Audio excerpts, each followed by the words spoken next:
كلام السلف، علم نافع ومنهج واضح. كلام السلف pamoja na wema. Pengine mtu atakuwa na ishkali, lakini atasema lakini kwa nini iletwe kwa sauti? Si kila mmoja alete kivyake polepole. Je, yafaa kuleta dhikri baada ya swala kwa sauti? Bismillahirrahmanirrahim. Alhamdulillahi rabbil alamin. Wassalatu wassalamu ala ashrafil anbiya'i wal mursalin, nabiyyina Muhammadin wa ala alihi wa sahabatihi ajma'in, at-tabi'ina lahum bi ihsanin ila yawmiddin, wa sallim tasliman kathira. Ma ba'd. Baada ya kumshukuru Allah subhanahu wa ta'ala, kumtakia sala na salamu mpenzi chetu Mtume Muhammadin sallallahu alayhi wasallam, tunamshukuru Allah subhanahu wa ta'ala kwa kutujalia kuwa miongoni mwa ahli sunna wal jamaa. Hii ni neema kubwa, na sio kwa ujanja wetu, bali ni kwa taufiki ya Allah subhanahu wa ta'ala. Kuna video ama clip kama wanavyoita wenyewe inaenea katika mitandao, na ni clip ya muda Sheikh mmoja kutoka Kenya maarufu, Sheikh Aweso, akiwa anatetea suala la kufanya dhikri kwa pamoja na kuomba dua baada salah wa jamaa, kama wanavyofanya sufia katika mji wetu. Ikawa imamu anaomba dua baada ya swala na maamuma wanaitikia, kadhalika wakiwa wanafanya adhkar wanafanya kwa jamaa. Akalitetea jambo hili Sheikh huyu kwa hoja mbalimbali zilizozitaja kama baadhi ya ahadith, na ametumia baadhi ya maneno ya wanawachuoni kwa njia ambayo wale waliokuwa mbele yake wanaweza kuelewa kinyume na vile ambavyo wanawachuoni walivyokusudia. Pengine mtu atakuwa na ishkali, lakini atasema lakini kwa nini iletwe kwa sauti? Si kila mmoja alete kivyake polepole. Je, yafaa kuleta dhikri baada ya swala kwa sauti? Al-Imam al-Bukhari katika sahihi yake anapokea maneno ya Ibn Abbas radhiyallahu anhu, anasema inna raf'a as-sauti bidhikri 'inda al-intihai min al-maktubati kana ala ahdi rasulillah. Kuinua sauti kwa kuleta dhikri baada ya kumalizika swala ya faradhi ilikuwekwa wakati wa Mtume. Wakati wa Mtume na masahaba zake walikuwa wakiinua sauti baada ya swala ya faradhi kwa kuleta nini? Kwa kuleta dhikri. Kwa hivyo hakuna tatizo kuinua sauti kwa kuleta dhikri, kuinua sauti kwa kuleta dua. Mtume sallallahu alayhi wasallam katika hadithi iliyopokewa na al-Imam Ibn Abi Shayba katika musannaf yake, na ameitaja al-Imam Suyuti katika Fadhl Wi'a an ahadithi raf'i al-yadayn fi ad-du'a, kutoka kwa al-Aswad al-Amiri, anasema kutoka kwa babake Mtume sallallahu alayhi wasallam, anasema nimeswali na Mtume sallallahu alayhi wasallam, sallaitu ma'a an-nabiy sallallahu alayhi wasallam falamma sallama inharafa wa rafa'a yadayhi wadaa. Asema niliswali na Mtume sallallahu alayhi wasallam, alipomaliza kuswali Mtume alipopiga salamu aligeuka kama anavyofanya imamu baada ya kuswali. Asema aligeuka Mtume akainua mikono yake akaomba sallallahu alayhi wasallam. Na katika hadithi iliyopokewa na al-Imam at-Tabarani katika mu'jam yake, anasema kutoka kwa Muhammad ibn Abi Yahya, alimuona Az-Zubair ama Abdullah ibn Zubair alikuwa yuko katika sehemu pamoja na bwana anaswali. Yule bwana akainua mikono kabla ya kupiga salamu yuaomba, yuko katika swala. Asema Ibn Zubair akamwambia, dua ni baada ya kupiga salamu, sio kabla, sio katika tashahud. Yani dua baada ya swala ni kitu mashruu ambayo kwamba Mtume sallallahu alaihi wasallam mwenyewe alifanya, masahaba wenyewe walifundisha hilo. Lakini pengine mtu atasema kwa nini kwa jamaa? Kwa nini kwa pamoja? Naam, dua ya jamaa ina siri ndugu zangu Waislamu. Mtume sallallahu alaihi wasallam anasema ma yajtami'u qaumun fayad'u ba'dhuhum au majtama'a qaumun fada'a ba'dhuhum wa amma sairuhum illa ajabahum Allah.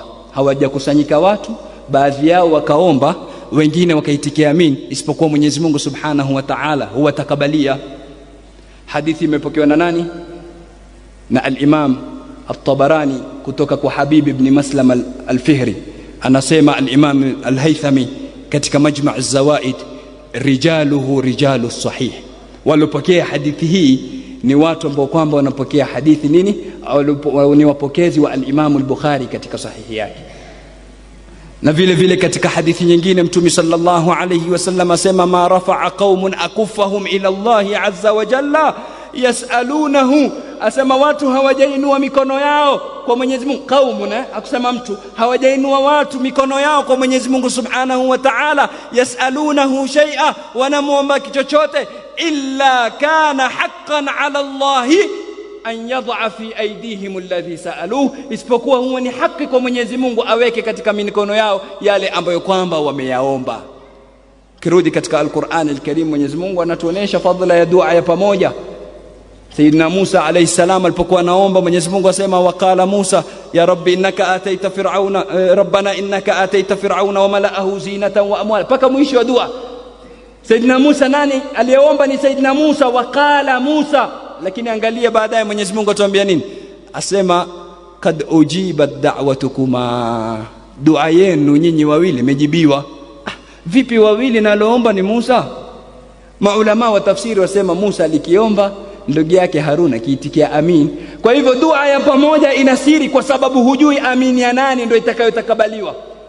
Pengine mimi ni mchafu, Mwenyezi Mungu asitakabalia amini yangu, lakini yule aliyeko nyuma kabisa karibu na viatu, pengine ilaka yake na Mwenyezi Mungu ni nzuri, amini yake ikatakabaliwa. Na kwa kuwa amini yake imetakabaliwa, dua tumeomba Rabbana kwa pamoja, sote tutapata lile ombi kwa sababu yake yeye. Kwa hiyo iko haja sisi kama Ahlus Sunna wal Jamaa kubainisha yale ambayo wanaharibu au wanafunika na ule utata wanaoleta ahlul bid'ah, kuwafikishia awamul muslimin, kwa sababu waislamu wa kawaida wanaghurika kwa hilo na kuona ya kwamba amezungumza hujja na wameshindwa Ahlus Sunna wal Jamaa kujibu. Inawezekana watu wameshughulishwa na pengine kuna wengine wamewahi kumjibu. Mimi kwa upande wangu nitazungumza machache, na lifahamike jambo hili si kupunguza cheo cha mtu wala kumshusha mtu katika kile alichonacho, lakini yeyote anayekwenda kinyume na usawa katika Uislamu anarejeshwa katika njia ya sawa. Kwanza kabisa tutaanza na tahrir mahali niza, mahali pa mzozo hasa baina yetu na Sufia katika mlango huu ni sehemu gani?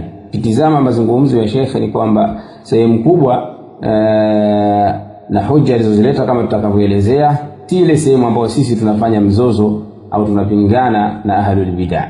Mzozo uko mahali hapa kwamba je, kuleta dua ya pamoja, imamu anaomba na maamuma wanaitikia amin, kadhalika kuleta adhkar kwa sauti moja kwa pamoja, jambo hilo sisi tunasema jambo hilo halifai, jambo hilo ni uzushi, ni bid'ah. Ama Sufia wanaona ni sawa. Hoja alizozileta zilikuwa zinatetea upande mwingine, lakini ukitizama kama ameleta hoja juu ya kile ambacho anakisema. Kwa hiyo kabla ya kujibu maneno ya Sheikh, napenda nitangulize msingi ambao watapita juu yake Waislamu, hasa wale ambao hawajishughulishi na ilmu.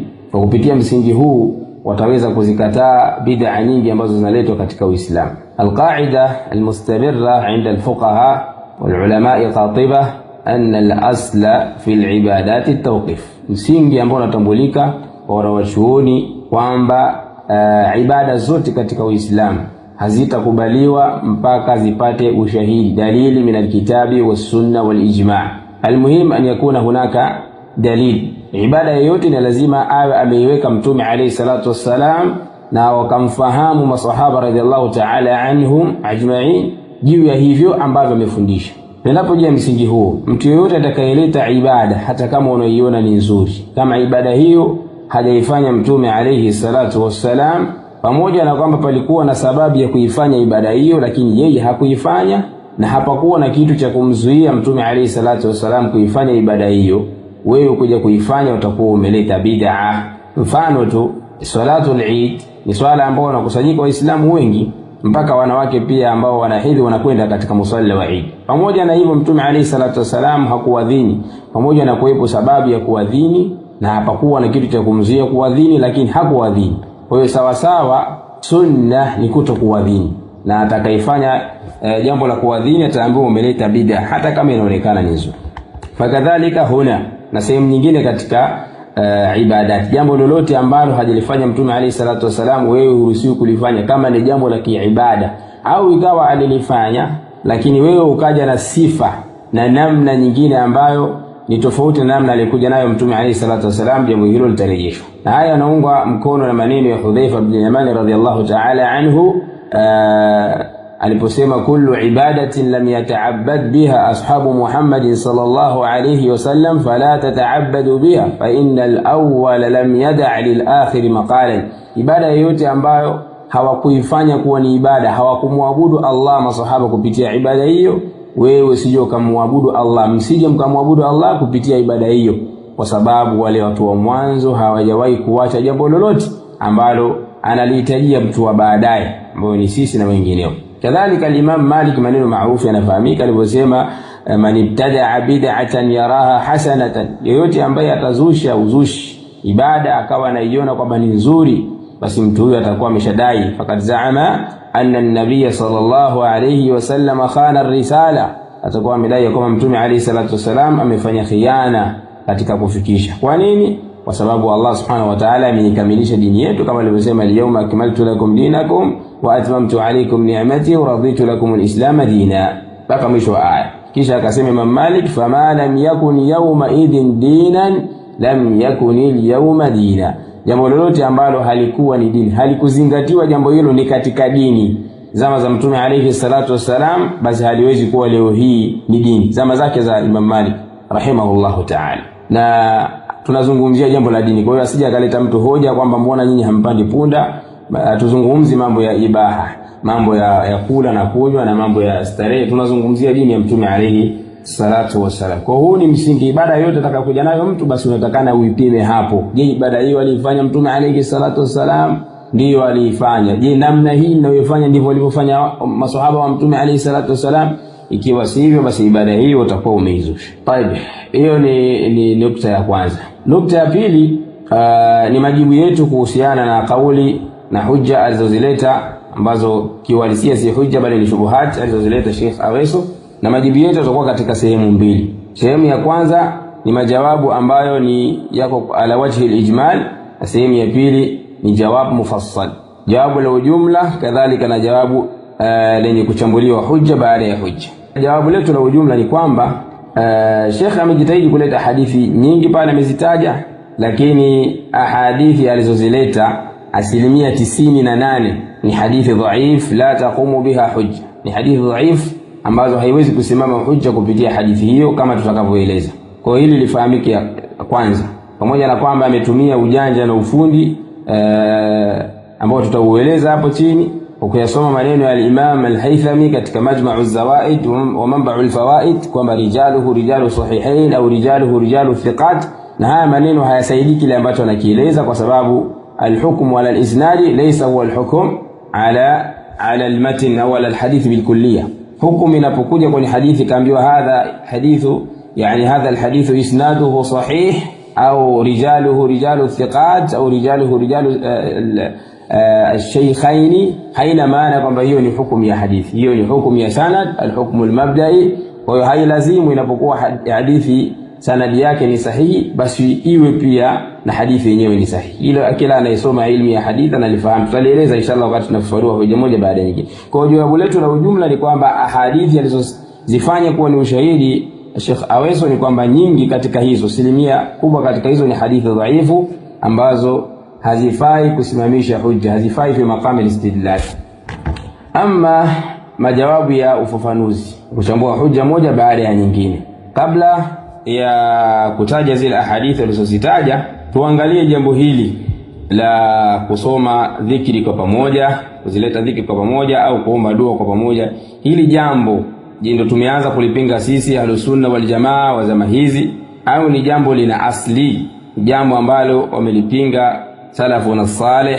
Maana wewe ukizungumza utasema ni Wahabi. Atuwatizame kwanza wema waliotangulia kuhusiana na jambo hili, wao wanalizingatia vipi?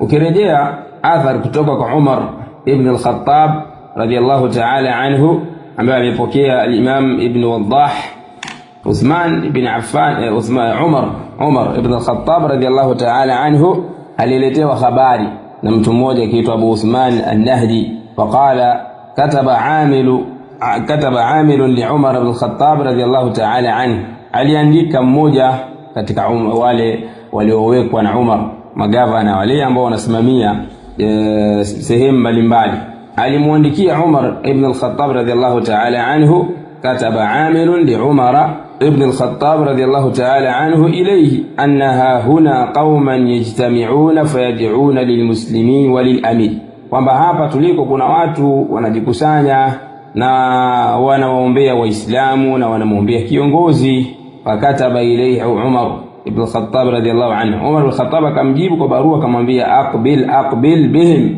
fika hapa, fika pamoja nao, kwa maana walete. Aqbil bihim ma'aka, fika pamoja na wao hapa, maana walete wakiwa pamoja na wewe. Fa aqbala, akafika. Faqala Umaru, akasema Umar ibn al-Khattab radiyallahu ta'ala anhu lilbawab, mwambie mlinzi, a'idda sautan, andaa fimbo, andaa bakora. Falamma dakhalu ala Umar aqbala ala amirihim darban bisawt, walipoingia kwa Umar haraka akakimbilia kumfuata yule kiongozi wao na kuanza kumpiga. Fakultu, akasema Abu Uthman an-Nahdi, ya amira al-mu'minin, innana lasna ulaika alladhina, yani ulaika qaum yatuna min qibali al-mashriq.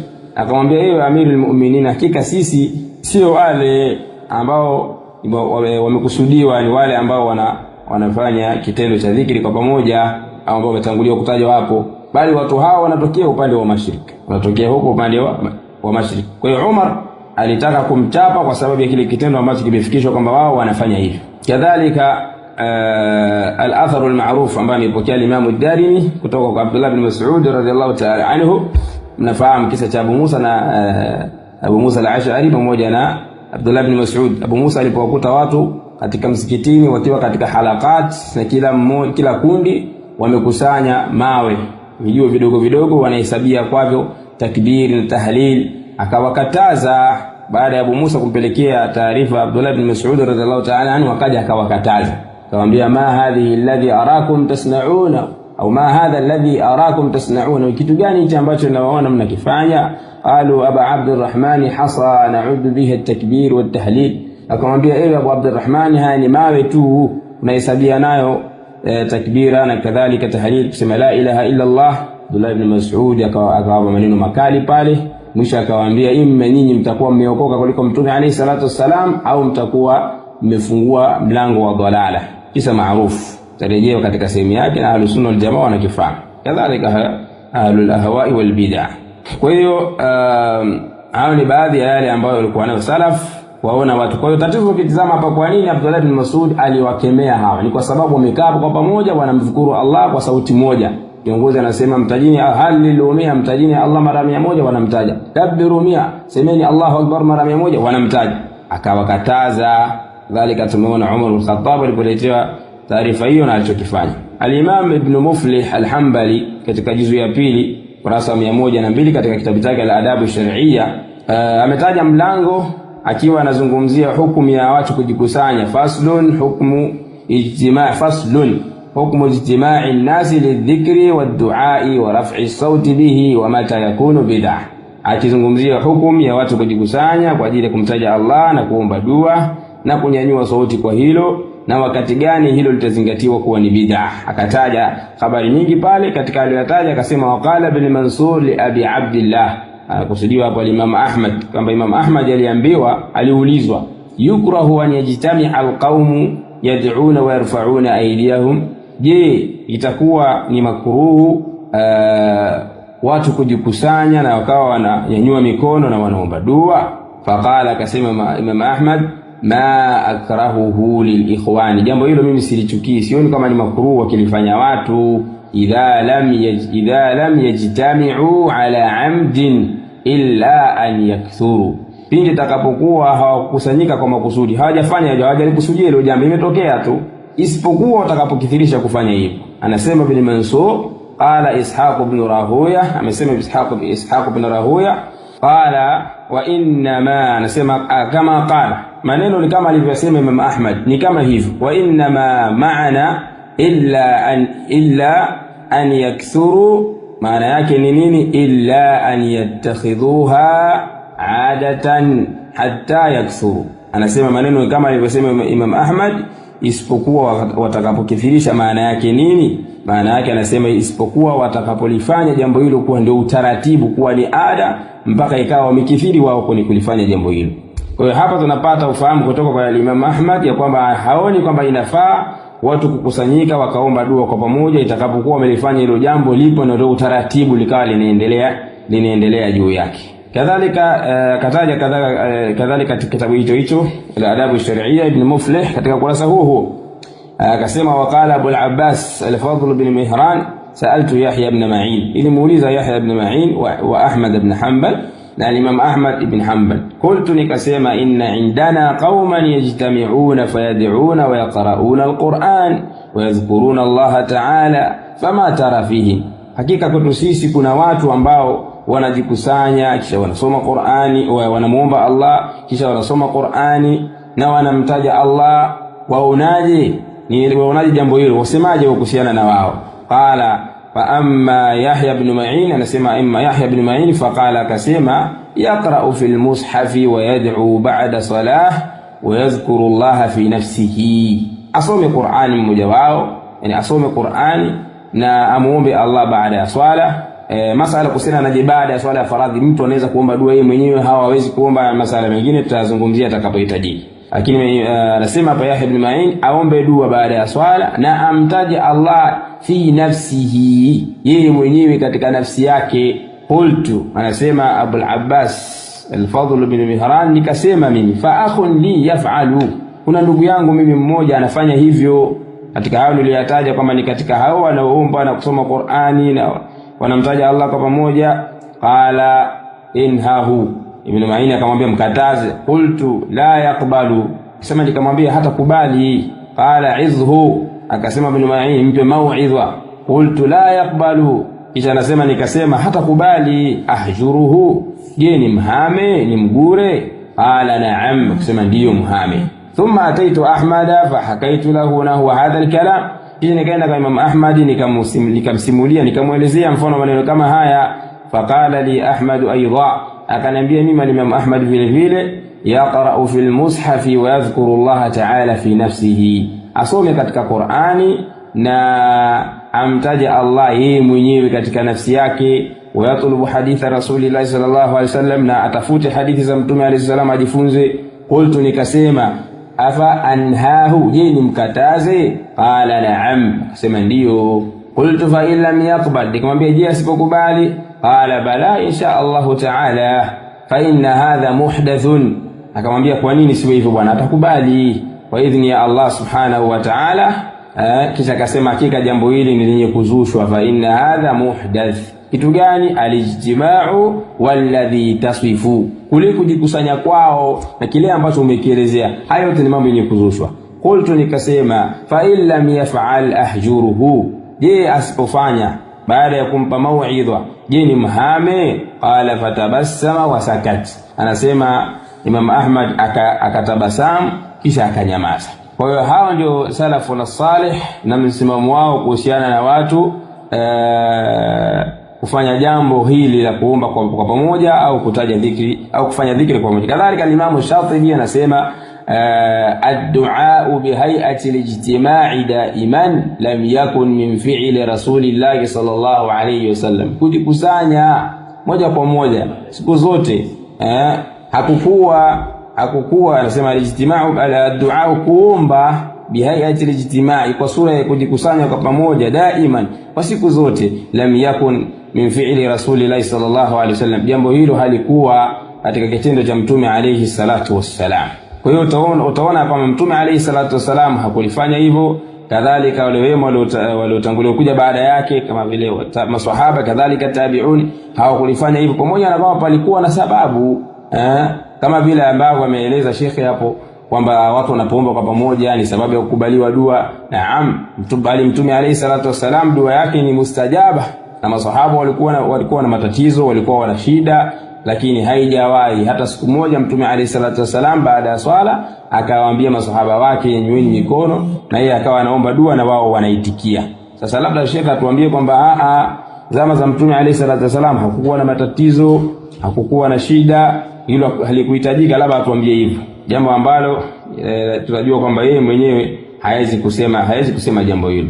Kwa hiyo jambo hili halikuwepo, bali limezushwa kama tulivyoeleza hapo, na mwanzo wa sawa jambo hili kuanza ni zama za masahaba kama tulivyoelezea katika athari ya Abdullah bin Mas'ud, kadhalika na Abu Musa al-Ash'ari radhiyallahu ta'ala anhu, wale watu waliokuta msikitini. Hapo ndo palikuwa mwanzo kudhihiri jambo hili la kumtaja Allah kwa pamoja, wa dhikrul jamaa, na kwa njia ya kuenea kwa watu zaidi kwa wajhu ar-rasmiyah, yani ile kirasmi hasa ilikuwa katika zama za al-Ma'mun. Ametaja al-Imam at-Tabari rahimahullahu ta'ala katika tarikhi yake katika matukio ya mwaka 216 Hijiria, akasema wa fiha kataba al-Ma'mun ila Ishaq ibn Ibrahim ya'muruhu bi akhdhi al-jundi bit-takbir idha sallaw, na katika mwaka huo aliandika barua al-Ma'mun kwa sababu alikuwa ndo kiongozi, kwenda kwa Ishaq ibn Ibrahim, akawa anamwamrisha kwamba awachukue wale wanajeshi, awaamrishe wao wanamkabiri Allah subhanahu wa ta'ala watakapomaliza kuswali, wao wanamkabiri Allah kwa sauti kwa pamoja. Kadhalika maneno kama haya amelitaja Imam Ibn Kathir katika tarikhi yake, akasema katika matukio ya mwaka 216 wa fiha kataba al-Ma'mun ila Ishaq ibn Ibrahim, ambaye alikuwa ni naib Baghdad, naibu wake kwa upande wa Baghdad, ya'muruhu an ya'mura an-nasa bitakbiri aqiba as-salawati al-khams, akawa anamwamrisha yeye awaamrishe watu wapige takbira kwa pamoja baada ya swala 5. Kwa jambo hili lilianzia huko na ikawa sasa, kwa sababu ni amri ya kiongozi, likaenea kwa kiasi kikubwa, lakini jambo hili alikuwa zama